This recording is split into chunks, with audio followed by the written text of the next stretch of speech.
আশরাফুল হুদা sir, আপনার কাছ থেকে একটুখানি জানতে চাচ্ছি আমি যে এই যে অস্ত্র উদ্ধার এখনো হয়নি অনেকগুলো, সেটা আমাদের জন্য কতটা উদ্বেগের বলে মনে করেন আপনি? লুট হয়ে যাওয়া অস্ত্র যদি উদ্ধার না হয়, স্বাভাবিক কারণে এটা একটা উদ্বেগের কারণ বিষয়, যার কারণে সবসময় সারা বছর ব্যাপী কিন্তু অস্ত্র উদ্ধার একটা অভিযান পুলিশ চালু রাখে। এটা কিন্তু এই যে এই অস্ত্রগুলো লুট হয়ে গেছে, এগুলো উদ্ধার করতে হবে, তার জন্য শুধু অভিযান করতে হবে তা না।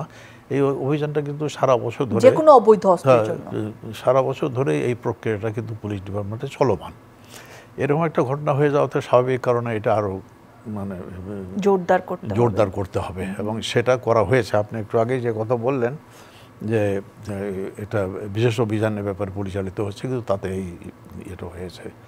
তো আগে যদি আমি উদ্ধারের কথা বলি, যে উদ্ধারের ব্যাপারে আমরা বলছি পুলিশ কতটা কি করতে পেরেছে, আপনার ফিগারে হচ্ছে ৫,৭৫০টি অস্ত্রের মধ্যে এখনো ১,৩৮৭টি উদ্ধার হয়নি।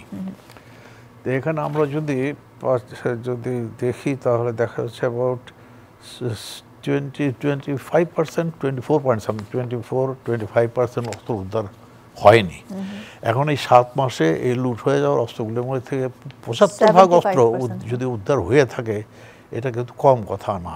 আমি বলবো এটা খুব একটা কম না আমাদের স্ট্যান্ডার্ড, আমরা যেটা বুঝি। আরেকটা জিনিস আমাদেরকে খেয়াল রাখতে হবে, এই অস্ত্রগুলো উদ্ধার হয়েছিল কোন প্রেক্ষাপটে। এটা কিন্তু সাধারণ সময়ে যে অস্ত্র লুট হয় বা চুরি হয় ইত্যাদি তা না। এমন একটা ঘটনা যেটা 17-18 বছরের পুঞ্জীভূত ফ্রাস্ট্রেশনের ক্ষোভে মানুষ বের হয়ে আসছে রাস্তায়, তারপরে কিছু লোক এটার সুযোগ নিয়ে এই ঘটনাগুলি ঘটিয়েছে।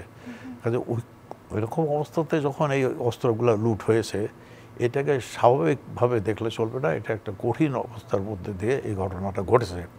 ঠিক একইভাবে এটার উদ্ধার প্রক্রিয়াটাও কিন্তু অন্য সাধারণ অভিযানের মতো এত সহজ হবে না। যেমন ধরেন, আমরা সবসময় দেখে আসছি, বিশেষ করে কোনো নির্বাচনের আগে একটা অস্ত্র উদ্ধার অভিযান হয়।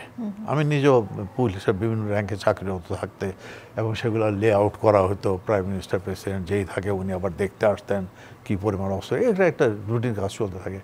কিন্তু এই লুটগুলো হয়েছে এমন একটা সময় যেটা আপনার ওই 15-20 বছর ধরে যারা এই অপেক্ষায় ছিল তাদের মধ্যেও কেউ করে থাকতে পারে। কাজে এইগুলো উদ্ধার করা মোটামুটি একটু কঠিন ব্যাপার। এটা হলো একটা। আরেকটা হলো যারা উদ্ধার করবে, মেইনলি করবে পুলিশ। এখানে আপনি বলছেন পুলিশের সঙ্গে আর্মি ইত্যাদি তারাও ছিল। কাজে ডেফিনেটলি এত বড় একটা ফোর্স সঙ্গে ছিল, সেটা তো পুলিশকে অনেক সাহায্য করেছে নিশ্চয়ই। কিন্তু পুলিশের যে মেইন কাজ, তো এটা পুলিশের মূল কাজটা হলো পুলিশ, এবং পুলিশ ওই দিকে তা করেছে। এখন সেই পুলিশের আজকের অবস্থাটা বা ওই দিনকার অবস্থা কি ছিল, মানে যেদিন এই লুটগুলো যখন হয়েছে, তাদের ফর্মে আসতেই তো অনেক সময়, তারা নিজেরাই তো আপনাদের যে থানায় হতে, তার মানে আমরা আশা রাখতে পারি যে সময়ের সাথে সেই বাকিগুলো আসলে আমরা অবশ্যই আশা রাখতে পারি। একটু ধৈর্য ধরতে হবে। অনেক ধন্যবাদ।